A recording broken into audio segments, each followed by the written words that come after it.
So here we are into the dashboard of Ahrefs Keyword Explorer. This is what you see after you've performed a keyword search as we did in the previous screen.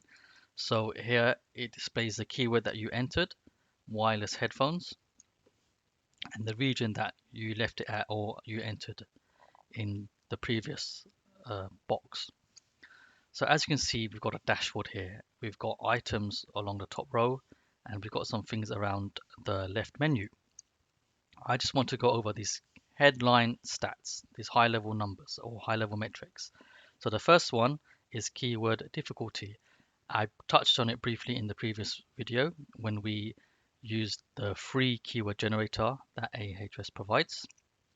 Now, what this is a score of 0 to 100, 0 being easy, going up to 100 being a lot harder.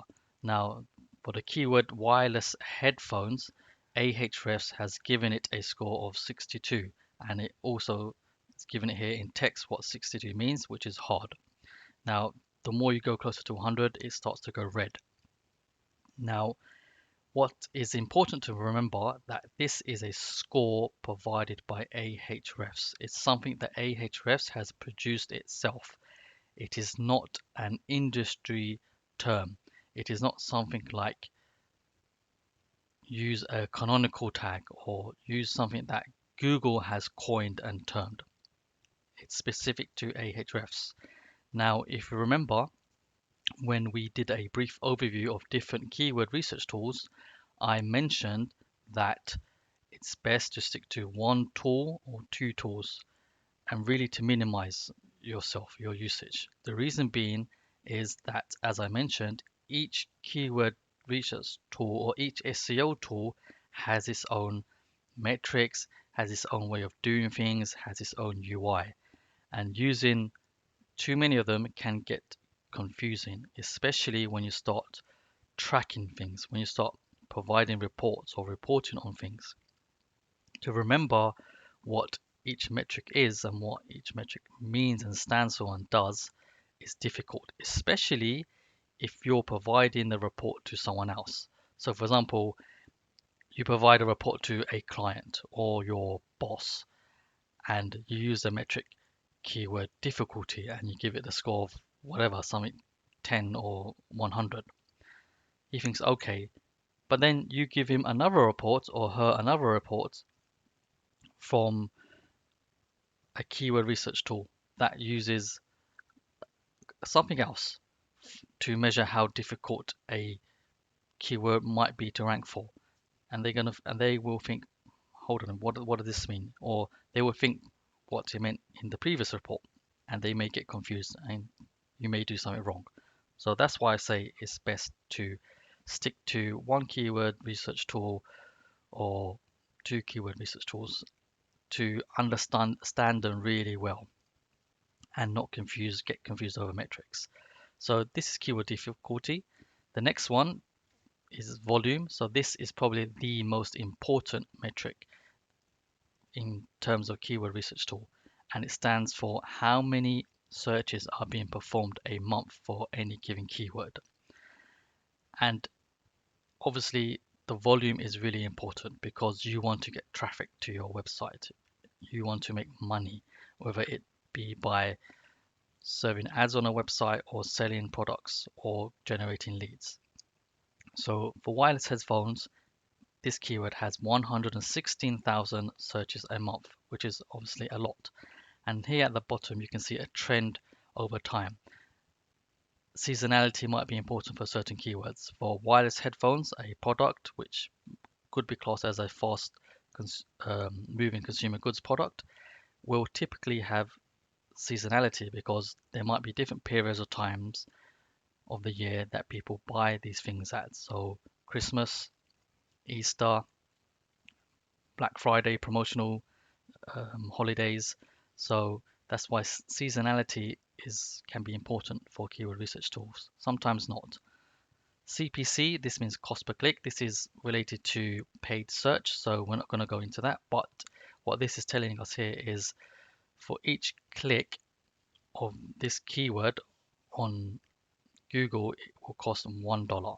Okay, clicks. What this means is the potential number of clicks that a website will receive for ranking very highly or top for this keyword. So from 116,000 monthly searches, the potential clicks that will be received is 81k. Now, the industry term for this is click-through rate, CTR. Okay, we'll go through that in a bit more detail. Okay, so here Ahrefs provides you a breakdown. So it says searches without clicks 47%, paid clicks only 16%, paid and organic clicks result in 5%, organic clicks only 32%. Okay, so if you were only doing organic search, you would get 32% of that volume.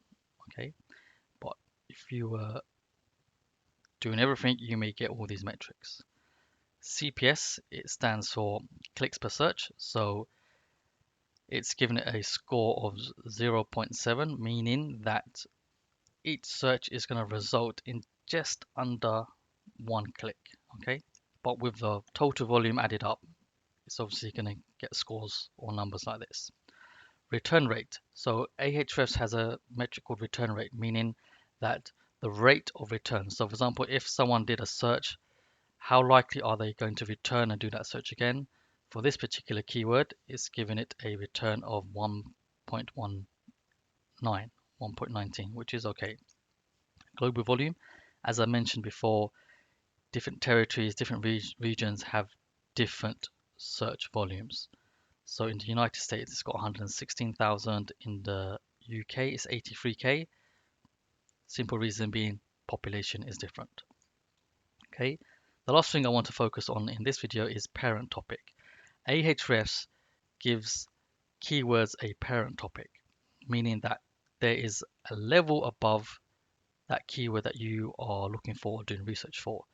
In this video, in this keyword, it's the same, wireless headphones. If, for example, we chose to search for Bluetooth headphones, the parent topic may be headphones because Bluetooth headphones is a subset of headphones. So it gives you the parent topic. Why is that important? Because in the parent topic, you may find keywords that you may not have thought about. That's why it's important. And here as well, it gives you the #1 result for wireless headphones in the US, which is a result from Amazon. Okay, so I hope you've digested what we've mentioned here. These headline numbers are quite important because if you know them and memorize them, every time you're doing keyword research, it's just going to be second nature to you. It'll be in your subconscious. You don't have to go and read what each thing means, even though it provides you meaning of what they stand for. For example, if I clicked on this volume, there you go. If I scroll over it, it explains to you what it is.